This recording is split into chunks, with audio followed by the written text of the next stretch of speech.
Welcome to Living Life on the Max with Keisha B. Spivey, a weekly podcast that will challenge you and encourage you to live your best life yet.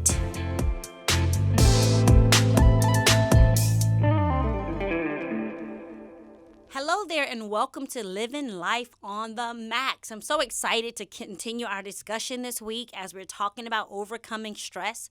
These last couple of weeks we've been talking about the pressures and stresses that come in our lives, how we cannot escape them, how they are all around us. And far too often we spend time talking about how to cope with it instead of literally learning how to overcome it. And as we're talking about stress, the truth is there's a lot of stress around us that we can't do anything about. You know, if your manager or your spouse or your children, these responsibilities or deadlines and things that you need to do for them, you just need to get it done and you need to figure out how to do it. But there's a lot of stress that we bring upon ourselves. We literally create it for ourselves. And there's a lot that we can literally get rid of if we change the way we thought. If we did things a little bit differently, if we stop putting the pressure on top of ourselves, we wouldn't have so many things that we need to rise above. We wouldn't have so many things that were weighing us down. Last week, we spent some moments talking about the pressure that we deal with trying to please the wrong people. We talked about knowing who you're trying to please, and we also talked about knowing why you want to please them. We talk so much about people pleasing. I know people don't like talking about it, but the truth of the matter is when you are trying to please the wrong people in your life, it literally makes you lose sight of what you're trying to accomplish. It makes you lose sight of what you're doing and why. You know, you can't please everybody. And if you're attempting to do that, you're literally setting yourself up and you're going to fall short. And last week we talked about how you fall and into what categories you fall into. And we talked a lot about criticism, because you're so concerned about what everybody thinks about what you're doing, whether their opinion matters or not. We talked about conflict, how now you are upset because somebody's not pleased or doesn't agree with what you're doing, and so now you feel like you have to convince them that what you're doing is right. So you're now in conflict with other people, and you're in conflict with yourself, which is literally creating stress. And the last thing we talked about is how it puts us in competition, because now you're looking around at what everybody else is doing, you're in everybody else's business, and so now you feel like you have to compete with them. They have this, so now you have to have this. They're doing this, and so you have to do this. So all of these extra stresses and pressure and all this gets put upon ourselves by our own doing. And so we also talked about, how we have the power to make a decision to limit that.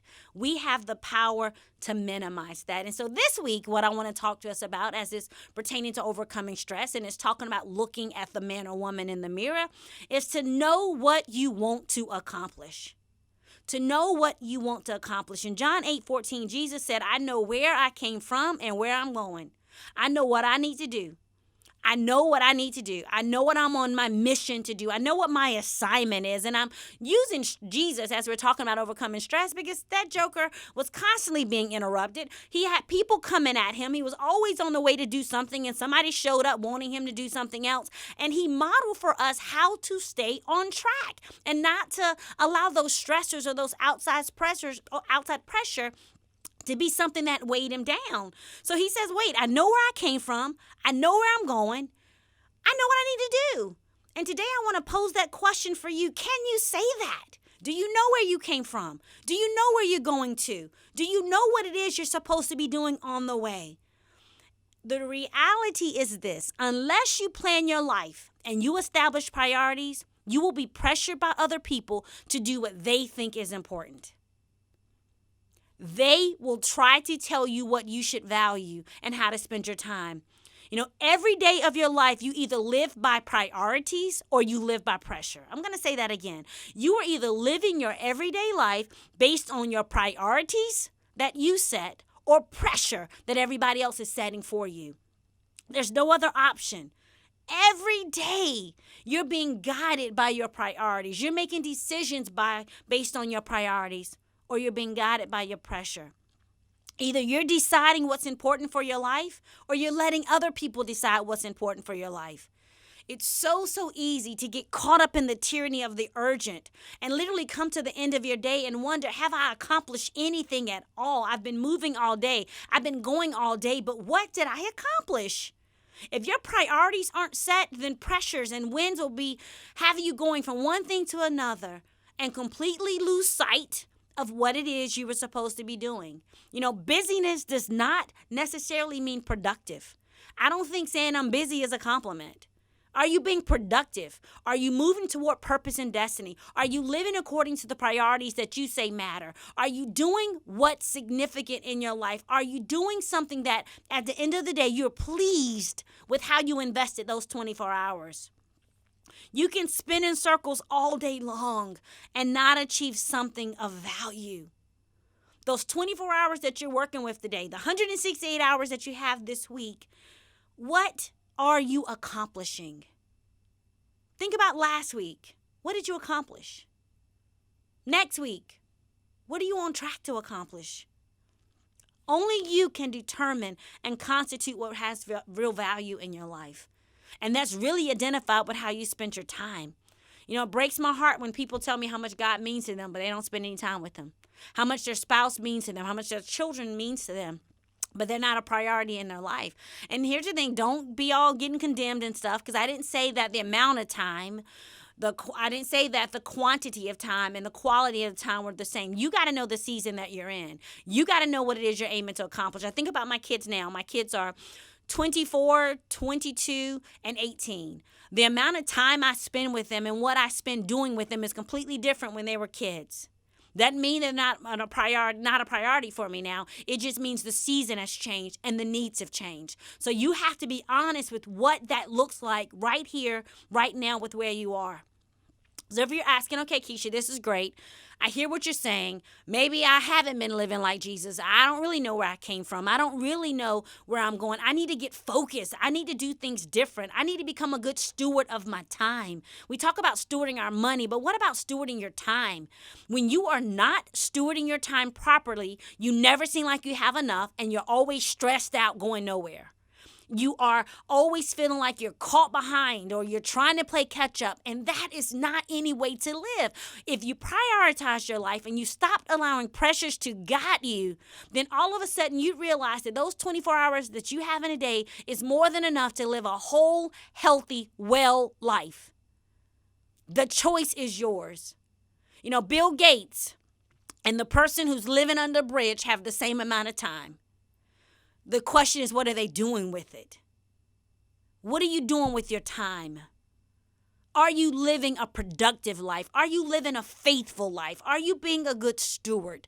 Because if the answer to those questions is no, I guarantee you're stressed out. Either you're stressed out or you simply don't care. You're stressed out or you just don't care. Which one is it? I want to talk to you these last couple minutes on reducing stress and becoming more productive. I'm going to give you a couple tips, and they're not rocket science, and this is not, pie in the sky, and this is not going to be this big aha moment. I'm sure you've heard this, but if you've heard it and you know it, or at least you think you know it, why isn't it showing up in your life? Why are you so stressed? Why are you so overwhelmed? If you know it. So the first thing I want to talk to you about, very simple. Number one is prepare. Prepare. Write that word down. Prepare. Preparation presents, think about this. Preparation prevents pressure. Procrastination produces pressure. Prepare. I'm going to say it again. Preparation prevents pressure. Procrastination produces pressure. You're putting off what you could be doing and should be doing now. And then you're going to wake up tomorrow with the pressure of what you didn't do, plus what you got to do, plus what you don't even know about that's coming toward you. Good organization and good preparation reduces stress because you, one, know who you are. Two, you know who you're trying to please. And three, what it is you want to accomplish. So when you prepare with those things in mind, with clearly defined goals, priorities, and you're stewarding your time, it simplifies your life. When you have those things in order and something shows up in your day, then the answer is no, because that does not fit in alignment with your priorities. It's not aligning with who you are. It's not aligning with who you're trying to please. It's not aligning with the thing that you want to accomplish. So the answer is no. Stop putting everything on your plate and thinking that every good thing is a God thing, because it's not. If you're not living a clearly defined life that's based on priorities, that's being driven by pressure, then you are overwhelmed. You are stressed out. You are frustrated. And you're carrying that into every relationship. You're carrying that into every business meeting. You're carrying that in your body, which is why you don't feel well. It's the pressure and the stress that you're putting on yourself. And right behind preparation, the second thing I want to tell you is prioritize. Prioritize who and what is important to you. Who and what is important to you. And then take a look at your calendar. Are they present in your day? Did you plan for them? Did you put them in there? Or are you just hoping that by the time the day closes out, that somewhere or another they can get some sprinkles of what's left of you? I just want to tell you this. You need to spend some time at the beginning of your day talking to God in prayer. Why? Because you want to invite him into your schedule. You want to invite him in so that he can literally identify how to keep first things first and keep the main things the main things. Because here's what I'm telling you. Life, from the time your feet hit the floor and you go out the door, stuff's going to be coming at you. 100 different miles an hour, different direction is coming. But if you've invited God in and you've asked him to show you what's important and to help you prioritize, you will know what needs your attention and what's sent to distract you. I can't say it enough. Every good thing is not a God thing. And I'm not saying that because it sounds good. I'm saying that because I have to say that to myself probably a couple hundred times a day. Because good things come my way. But if it's not a God thing, it's a disobedient thing. Because it's distracting me from what it is I'm supposed to be accomplishing. It's taking me off track. It's derailing me. You need to ask yourself yesterday, how did you spend your time? How'd you spend it? And the reality is, because yesterday is gone, you can't do anything about it. Did you exchange those 24 hours for something that mattered?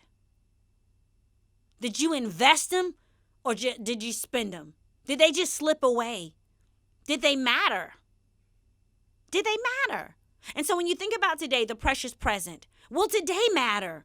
Are you exchanging it for the same thing you exchanged it for on yesterday that's not even important to you, that's not even a priority to you? Or are you living in such a way that today, when I go to bed tonight, I know that what I've done has been a life and a day of obedience and faithfulness and stewardship? I might have missed it. I didn't get everything done that I might would have wanted to get done, but I did the things that mattered.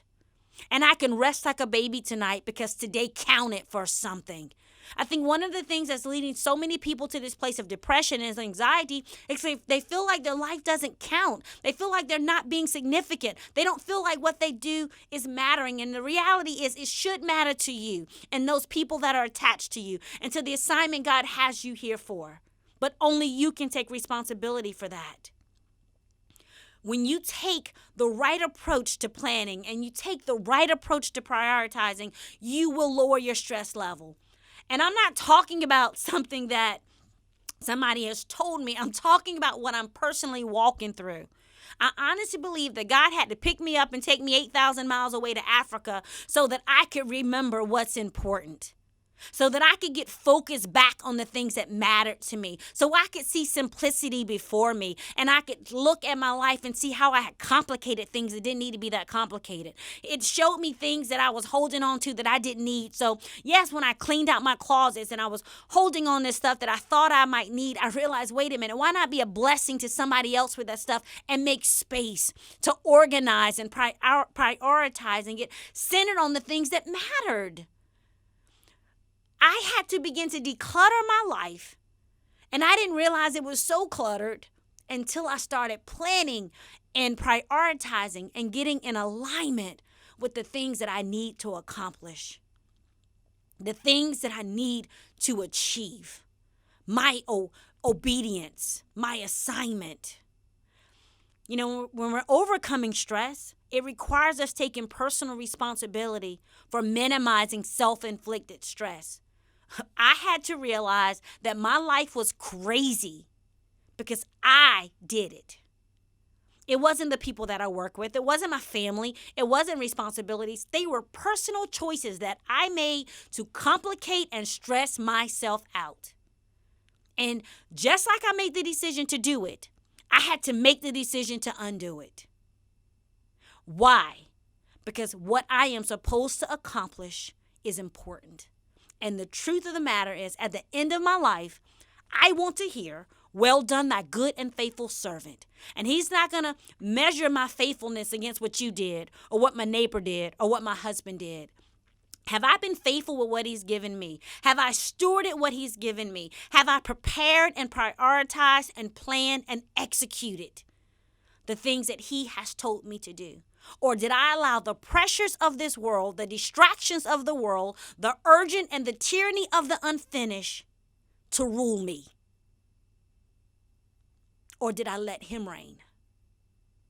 So yes, we can talk about coping mechanisms all day, about taking a walk. You need to do that. Getting proper rest, absolutely. Eating healthy, drinking water. Oh yes, you need those things.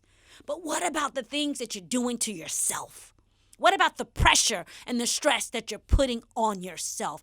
Isn't it time you looked in the mirror and had a real conversation with the man or the woman looking back at you and told him or her the truth about how you feel about all these things that you've made a part of your day that shouldn't be?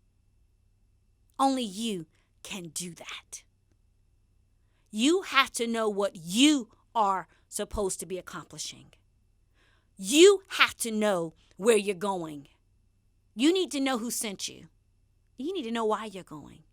Only you can answer those questions. And I want to encourage you, if you're like, I don't know where to get started, sit down and have a sweet talk with Jesus. Because he wrote the end of your story before there was a beginning. And he can help you see clearly. He can also help you plan. He can also help you prioritize. And then he can literally show you how to execute in a way that brings him glory and a way that allows you to enjoy your life. It took all that's happened in the world for me to get to this place where I realize I am committed to enjoy my journey.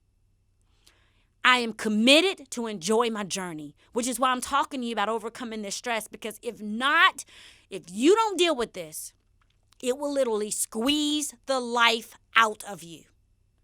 And there'll be no joy, no peace. You won't be able to enjoy what God has given you.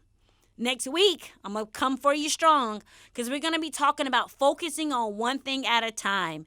And I think it's so funny that God has me talking and teaching about this because he has me walking through this, he has me simplifying things. He's helping me to understand multitasking ain't always a good thing. You know, I know the world says do it all, but you can't. Not with excellence and not for his glory. So next week, we're going to be talking about focusing on one thing at a time and about being a finisher. People are so excited about starting, but what about finishing? How much stress is on your life because you got 1,000 things started and you haven't finished any of them? So look forward to connecting on next week. And until then, do you to the max. God bless you.